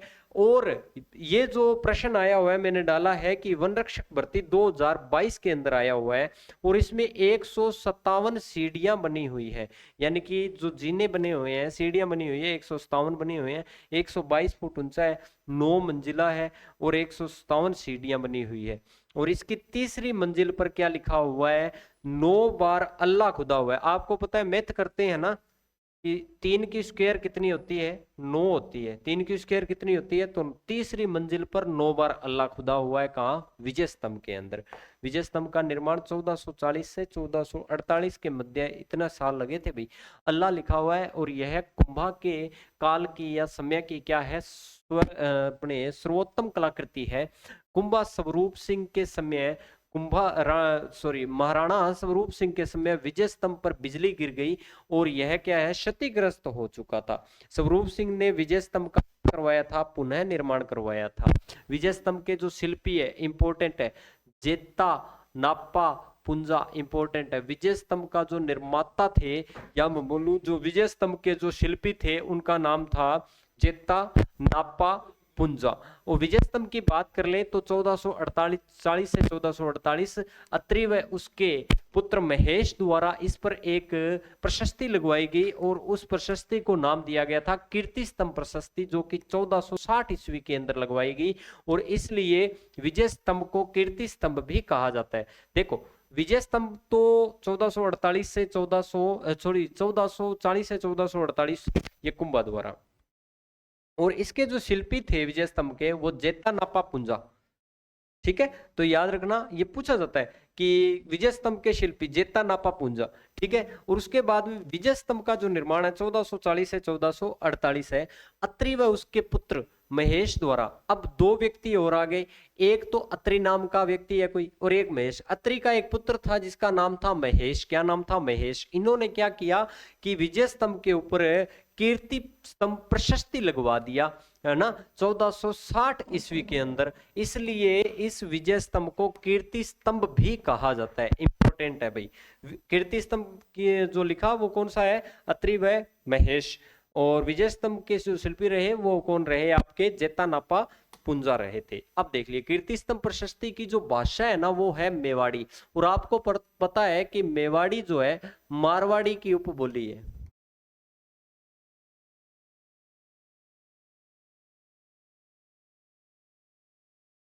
इसकी बोली है मारवाड़ी की। विजय स्तंभ पर भारतीय देवी देवताओं के चित्र उत्कीर्ण है। भारतीय देवी देवताओं के क्या है? चित्र उत्कीर्ण है। विजय स्तंभ को भारतीय कला का अजायब घर कहा जाता है। भारतीय कोश का क्या कहा जाता है? अजायब घर कहा जाता है। ठीक है जी। कर्नल जेम्स टोड ने कुतुबुद्दीन अपने विजय स्तंभ को कुतुब मीनार से बेहतरीन इमारत बताया, और फर्ग्यूसन ने विजय स्तंभ की तुलना रोम में बने टार्जन से की है। रोम में बने टार्जन, टार्जन नहीं है, याद रखना। ठीक है जी, तो याद रखना, फर्ग्यूसन ने विजय स्तंभ की तुलना रोम के टार्जन से की है, लेकिन कुतुब मीनार से बेहतरीन इमारत बताया है। ठीक है ना। कर्नल जेम्स टोड ने विजय स्तंभ को कुतुब मीनार से बेहतरीन बताया है। इसे पौराणिक देवताओं का अमूल्य कोष कहा गया है। इसे पौराणिक देवताओं का क्या बताया गया है? अमूल्य कोष। तो याद रखना, इसे पौराणिक देवताओं का अमूल्य कोष बताया गया है। हरमन गोड्स नाम का एक व्यक्ति था, गोट्स है ये, गोड्स ने इसे भारतीय मूर्ति कला का विश्व कोश कहा है। हरमन गोड्स ने इसे भारतीय मूर्ति कला का क्या कहा है? विश्व कोश कहा है। राजस्थान सरकार के ने इस पर 15 अगस्त 1949 को अपना पहला डाक टिकट जारी किया था। सर्वप्रथम राजस्थान सरकार द्वारा डाक टिकट जारी किया गया। तो याद रखना 1949 में क्या है, विजय स्तंभ पर क्या किया गया था, डाक टिकट जारी। और यह डाक टिकट 1 रुपये का है। कितने का है? 1 रुपये का। राजस्थान सरकार 1949 डाक टिकट जारी अपने विजय स्तंभ पर। माध्यमिक शिक्षा बोर्ड जो है अपने, आरपीएससी की बात कर लेते हैं। किसकी? आरपीएससी जो है अपने 10वीं वगैरह के पेपर लेते हैं, जो अजमेर के अंदर है। माध्यमिक शिक्षा बोर्ड दो, जो कि राजस्थान अजमेर के अंदर क्या है, इसका बना हुआ है, क्या है, अपने ऑफिस बना हुआ है, इसका कार्यालय है। तो याद रखना इसका जो प्रतीक चिन्ह है माध्यमिक शिक्षा बोर्ड का, वो भी विजय स्तंभ है। जेके सीमेंट जो चलती है उसका भी प्रतीक चिन्ह क्या है? विजय स्तंभ है। राजस्थान पुलिस का भी प्रतीक चिन्ह क्या है? विजय स्तंभ है। राजस्थान पुलिस का भी क्या है? विजय स्तंभ है। राजस्थान पुलिस, जेके सीमेंट और आपका माध्यमिक शिक्षा बोर्ड। ठीक है जी। विजय स्तंभ को विष्णु स्तंभ के रूप में भी जाना जाता है, क्योंकि ये विष्णु को समर्पित है। किसको समर्पित है? समर्पित। किसको समर्पित है? विष्णु को समर्पित है। ठीक है जी। और कुंभा द्वारा इस विजय के उपलक्ष्य में बदनौर में कुशाल माता, याद रखना आपने बदनौर पढ़ा था ना, 1457 ईस्वी। मालवा ने और गुजरात ने क्या है, इकट्ठा क्या किया था? अटैक किया था। और मालवा का जो शासक था वो था महमूद खिलजी प्रथम, गुजरात का था महमूद शाह। दोनों हार गए थे, एक साथ अटैक किया फिर भी। और ये जो युद्ध हुआ था बदनौर में हुआ था 1457 में। अब बदनौर का जो युद्ध जीता, उस युद्ध के जीत के उपलक्ष्य में कुंभा ने क्या किया? कुशाल माता का मंदिर बनवा दिया, और जो कि भव्य मंदिर है जी। ठीक है जी। राणा कुंभा को कई उपाधियों से सम्मानित किया गया है। इसे अश्वपति कहा जाता है, गणपति कहा जाता है, छाप गुरु यानी कि छापा मार पद्धति में यह कुशल था तो इसे छाप गुरु कहा जाता है, प्रज्ञा पालक, राय रायन, महाराजाधिराज, महाराणा की उपाधि इसने धारण कर रखी थी। इसे शैल गुरु, नरपति, परम गुरु, दान गुरु आदि उपाधियों से, बहुत उपाधि है, मैंने लिखी नहीं यहाँ पे ज्यादातर क्योंकि इंपॉर्टेंट नहीं है जैसे ऐतिहासिक घटनाओं के अंदर, फिर भी मैंने यहाँ पे डाल दिया। तो जैसे गुरु गुरु लगे, छाप गुरु, हाल गुरु, दान गुरु, चाप गुरु, ऐसी उपाधि इसकी थी। महाराणा कुंभा, ये इंपॉर्टेंट है। कुंभा को वीणा वाद्य यंत्र बजाते हुए दिखाया गया है। तो याद रखना वीणा बजाने वाला शासक जो था वो कौन सा था? कुंभा। ठीक है ना। और कुंभा का संगीत गुरु था वो था सारंग व्यास। कुंभा का संगीत गुरु सारंग व्यास। चित्रकला गुरु था वो था हीरानंद। तो दो गुरु थे। चित्रकला का जो गुरु था इसका, वो कौन सा था? हीरानंद था। इसका जो अपने बात कर ले, संगीत गुरु था, स से संगीत, स से सारंग, तो याद रखना सारंग व्यास था। हीरानंद इसका चित्रकला गुरु था। हीरानंद ने क्या किया कि 1423 ईस्वी के अंदर मोक्कल के समय मेवाड़ चित्रकला शैली का सबसे बड़ा व महत्वपूर्ण ग्रंथ सुपासनाचर्यम, ठीक है, सुपासना सहचर्यम, तो याद रखना सुपा सहचर्यम। देखिए मैंने बताया था कि तेज सिंह के समय मेवाड़ चित्रकला शैली क्या है, प्रभाव अपने देखने को मिली, यानी कि शुरुआत जो होती है वो मेवाड़ चित्रकला शैली की तेज सिंह के काल में हुई थी। उस था कमल चंद्र नाम का एक उसके दरबार में व्यक्ति था। उसने क्या श्रावक प्रतिक्रमण सूत्र चूर्णी नामक एक ग्रंथ की रचना की थी, जो कि मेवाड़ चित्रकला शैली का सबसे प्राचीन यह उपलब्ध ग्रंथ, या मैं बोलूं सबसे पुराना जो ग्रंथ है मेवाड़ चित्रकला शैली का, वो कौन सा था? श्रावक प्रतिक्रमण सूत्र चूर्णी था। उसी प्रकार अगर पूछ लिया जाए कि मेवाड़ चित्रकला शैली का जो सबसे बड़ा ग्रंथ है वो किसके काल में? कुंभा के काल में। वो कौन सा है साहब? वो है सुपान सहचर्यम या सुपासनाचर्यम भी लिखा आता है। तो याद रखना सुपासनाचर्यम जो है वो कौन सा है? मेवाड़ चित्रकला शैली का सबसे बड़ा ग्रंथ है। और ये जो ग्रंथ है किसके द्वारा लिखा गया था या मतलब चित्रित किया गया था? तो याद रखना हीरानंद द्वारा किया गया था। यह मेवाड़ का दूसरा प्राचीनतम चित्रित ग्रंथ है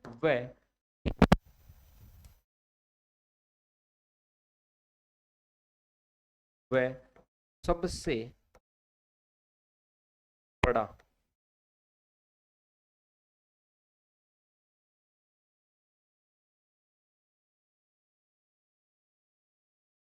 सबसे बड़ा ग्रंथ है। ठीक है जी। कुंभा का दरबारी कवि था और उस दरबारी कवि का नाम क्या है? कुंभा का एक दरबारी कवि था जिसका नाम था कान्हा व्यास ने एकलिंग महात्म्य की रचना की थी। एक रचना थी जिसका नाम था एकलिंग महात्म्य, और उस एकलिंग महात्म्य की रचना को लिखने का जो कार्य किया था वो किया था किसने? कान्हा व्यास ने। एकलिंग महात्म्य का जो पहला भाग है उसे कहा जाता है राजवर्णन। तो याद रखना उसके कई भाग थे, और उसका जो पहला भाग है वो किसने लिखा था? कुंभा ने लिखा था। तो याद रखना इस कान्हा व्यास द्वारा लिखी गई एकलिंग महात्म्य। तो याद रखना कान्हा व्यास एक लिंग महात्म्य, ये किसकी रचना है? कान्हा व्यास।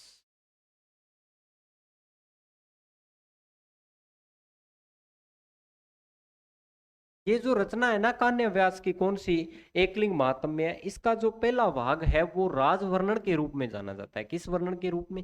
राजवर्णन के रूप में जाना जाता है। और इस राजवर्णन की जो इस राजवर्णन को जो लिखने का कार्य किया था वो किसने किया था? वो किया था साहब आपके एकलिंग महात्म्य की जो पहले भाग का लिखने का कार्य किया वो खुद राणा कुंभा ने कहा था। ये चित्रकला प्रेमी भी था। ये कैसा था? चित्रकला प्रेमी भी था। ये वाद्य यंत्र भी बजाता था। ये वाद्य यंत्र भी बजाता था। और ये और क्या करता था भाई? ये क्या है कि साहित्य भी लिखता था। तभी तो इसने राजवर्णन लिखा, पहला भाग है। तो याद रखना ये। अब बढ़ते हैं आगे। एकलिंग महात्म्य किसने लिखा? कान्हा व्यास ने लिखा था। कुंभा ने दो ग्रंथ लिखे थे। कुंभा ने कुंभा ने जो ग्रंथ लिखे थे उनमें था संगीत राज, संगीत सार, संगीत मीमांसा, सूड प्रबंध। संगीत राज, संगीत वाले देख लो पहले। संगीत राज, संगीत सार, संगीत मीमांसा, सूड प्रबंध, संगीत रत्नाकर, संगीत रत्नाकर जो कि एक टीका है, चंडी शतक टीका, संगीत क्रम दीपिका, रसिक प्रिया। रसिक प्रिया इंपॉर्टेंट है। रसिक प्रिया जो कि जयदेव की एक रचना है जिसका नाम है, जयदेव की एक रचना है गीत गोविंद। गीत गोविंद पर लिखी गई है। रसिक प्रिया किस पर लिखी गई है? गीत पर टिक्का लिखी गई है। वह नवीन गीत गोविंद कुंभा द्वारा लिखी गई। और संगीत ग्रंथों में, इसके संगीत ग्रंथों में जो सबसे बड़ा ग्रंथ था और उस ग्रंथ का नाम क्या है? संगीत राज।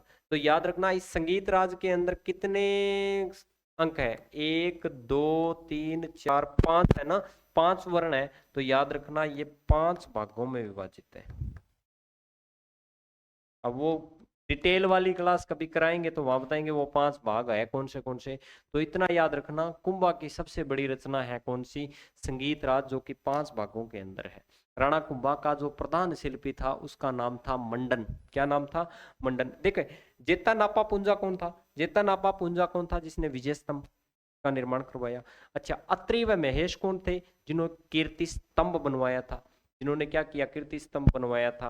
अच्छा, और कान्हा व्यास कौन है? कान्हा व्यास तो वो है जिसने एकलिंग महात्म्य की रचना की। एकलिंग महात्म्य का जो पहला भाग है उसका नाम क्या दिया जाता है? राजवर्णन दिया जाता है। क्या दिया जाता है? और उसकी रचना जो की थी वो कुंभा ने खुद की थी। कुंभा के ग्रंथों में संगीत राज, संगीत मीमांसा, सूड प्रबंध, चंडी शतक, और अपने बात कर ले तो गीत गोविंद पर जो टिक्का थी वो सारी की सारी किसने रचना की थी? वो कुंभा ने की थी। ठीक है जी। और मंडन की बात कर ले तो ये प्रधान शिल्पी था। मंडन द्वारा कुछ ग्रंथ लिखे गए जो कि कुछ इस प्रकार से है। मंडन के जितने ग्रंथ हैं उनके लगभग अंत में मंडन ही लगता है। जैसे राजवल्लभ मंडन है ना, राजवल्लभ मंडन। उसके बाद में प्रसाद मंडन। प्रसाद मंडन, प्रसाद का मतलब क्या होता है कि देवालय। वास्तु मंडन। ठीक है जी। वास्तु सार की बात कर लेते हैं। दुर्ग भवन नगर और निर्माण और राजप्रसाद से संबंधित। तो मंडन लगा हुआ सभी के अंत में, तो वो मंडन की रचना। मंडन किसका दरबारी कवि था? कुंभा का था। और कुंभा का था तो याद कर लेते हैं अपने, याद कर लेते हैं अपने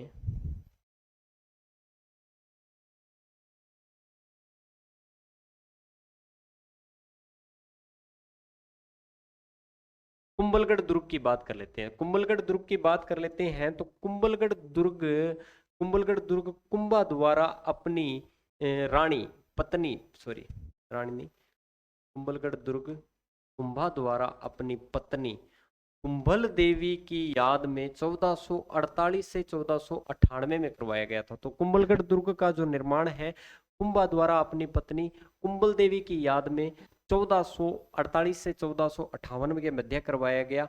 और कुंभा ने अच्चलगढ़ दुर्ग का पुनः निर्माण करवाया था। इंपॉर्टेंट है, अच्चलगढ़ दुर्ग कहाँ पड़ता है? सिरोही के अंदर। तथा बसंतीगढ़ दुर्ग भी कहाँ पड़ता है? सिरोही के अंदर। मचान दुर्ग भी कहाँ पड़ता है? सिरोही के अंदर। इन सब का पुनः निर्माण किसने करवाया था? कुंभा ने करवाया था। आपको पता है कि ये जो सारी चीजें हैं, बसंतीगढ़ हो गया, अचलगढ़ हो गया, मचान वाला क्षेत्र हो गया, इस क्षेत्र को जीतने का जो कार्य किया था मेवाड़ के कौन से शासक ने किया था?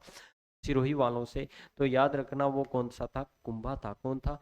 कुंभा था। और कुंभलगढ़ का जो निर्माण है वो किसने करवाया था? कुंभा ने करवाया था 1498 में अपनी पत्नी की याद में कुंभल देवी। कुंभा को स्थापत्य कला का जनक कहा जाता है, ये शुरू शुरू में बता दिया। और राणा कुंभा ने श्यामल दास की एक पुस्तक है और उस पुस्तक का नाम क्या है? वीर विनोद। इसके अनुसार मेवाड़ के 84 दुर्गों में 32 दुर्गों का निर्माण इसने करवाया। मेवाड़ के 84 दुर्गों में से 32 दुर्गों का निर्माण किसने करवाया था? कुंभा ने करवाया था, याद रखना। कुंभा के समय 1423 ईस्वी में पाली में रणकपुर के जैन मंदिर का निर्माण करवाया गया था।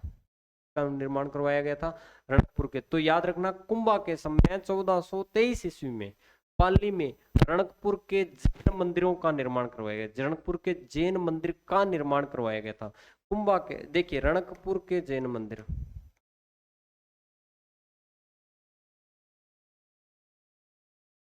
जैन मंदिर जैनियों को समर्पित है। इनका जो निर्माण है वो कुंभा के काल में हुआ।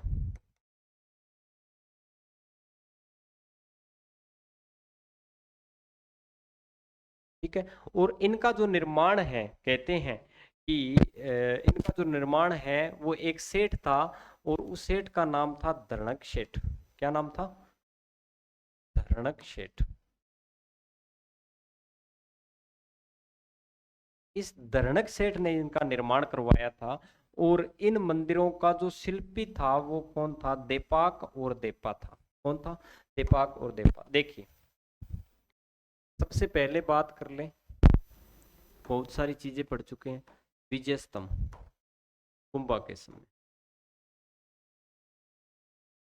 ठीक है। और 2 नंबर पर बात कर लेते हैं अपने कीर्ति स्तंभ प्रशस्ति।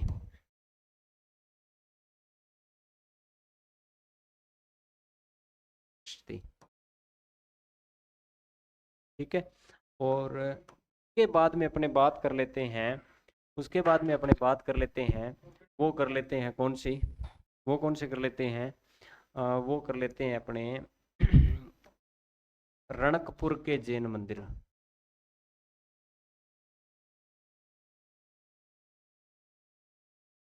जैन मंदिर क्या नाम है? रणकपुर के जैन मंदिरों की बात कर लेते हैं। ठीक है जी, रणकपुर के जैन मंदिरों की बात करें। विजय स्तंभ की बात कर ली जाए तो विजय स्तंभ का जो निर्माण कुंभा के समय में, देखिए इसके जो शिल्पी थे वो कौन थे? जेता, नापा, कुंजा। ठीक है जी। कीर्ति स्तंभ के जो शिल्पी थे या जो बनवाई थी वो कौन से थे? अत्रि व उनका पुत्र महेश। अत्रि व पुत्र महेश। ठीक है जी। रणकपुर की बात कर लें तो देपाक और देपा, ये बड़ा कंफ्यूज होता है तो ये याद रखना आप। क्या नाम है? देपाक और देपा की बात कर लेते हैं। अच्छा जी, आज हमारे एक मित्रगण का बर्थडे है तो वो आए हुए हैं, कह रहे हैं केक काट ले। मैंने कहा आप बच्चों के समर्पण के लिए मैं केक की तरफ थोड़ी नहीं जाऊंगा, पहले मैं अपना क्या काम कर लूं। और मैं उनका भी पेशेंस जानता हूं कि वो कम से कम पिछले आधे घंटे से केक लेके बैठे हुए हैं और हाथों में, मैंने कहा ये मेल्ट हो जाएगा, इसको ना फ्रिज के अंदर लगाए हो भाई, जाओ बच्चे आप फ्रिज के अंदर लगाए हो इसे, जाओ। ठीक है, जाओ। ठीक है जी। राणा कुंभा के समय 1449, सभी को केक खिलाएंगे, बिल्कुल खिलाएंगे, आप आओगे तब खिलाएंगे, कुछ बच्चों का मन कर रहा होगा ना। तो देखिए कुंभा के समय 1439 में पाली में रणकपुर के जैन मंदिरों का निर्माण हुआ और ये धरणक सेठ द्वारा करवाया गया। इसके जो शिल्पी थे उनका नाम था देपाक और देपा। ठीक है जी। फिर अपने बात करते हैं कि राणा कुंभा ने चित्तौड़गढ़ सिरोही कुंभलगढ़ के कुंभलगढ़ में कुंभ श्याम मंदिर का निर्माण करवाया और कुंभा पुरी में विष्णु मंदिर का भी निर्माण करवाया था। ठीक है जी। श्रृंगार चौरी की बात कर ले तो श्रृंगार चौरी जो है वो मंदिर है वो शांति देवी जैन मंदिर कहा जाता है, चित्तौड़गढ़ में है और चित्तौड़ के कोषाध्यक्ष वैद्य भंडारी ने इसका निर्माण करवाया। और कुंभलगढ़ दुर्ग में सबसे ऊंचाई पर बना एक छोटा दुर्ग जिसे बोला जाता है कटार दुर्ग के नाम से जाना जाता है। और ये इस कटार दुर्ग को क्या कहा जाता है, मेवाड़ की आंख कहा जाता है। कहते हैं कि ये दुश्मनों पर आंख रखने के लिए, दुश्मनों पर नजर रखने के लिए इस महल का निर्माण करवाया गया। ये कुंभलगढ़ दुर्ग की बिल्कुल ऊपर वाली क्या है, मंजिल। ठीक है ना। इस कारण इसे कटार दुर्ग कहा जाता है जहां से कुंभा अपने आसपास के क्षेत्र पर क्या करता था, नजर रखता था। कटारगढ़ दुर्ग को मेवाड़ की आंख कहा जाता है। और कटारगढ़ दुर्ग में मामा देव जी का मंदिर व कुंभा का निवास स्थान था। और इसी दुर्ग में कुंभा के पुत्र जिसका नाम क्या था, उद्दा, क्या नाम था, उद्दा या फिर उदयकरण भी बोला जाता है। कुंभा के पुत्र उद्दा व उदयकरण ने कुंभा की हत्या कर दी थी। तो याद रखना मेवाड़ का पितरंता, मेवाड़ का, या मैं बोल लूं गुहिलों का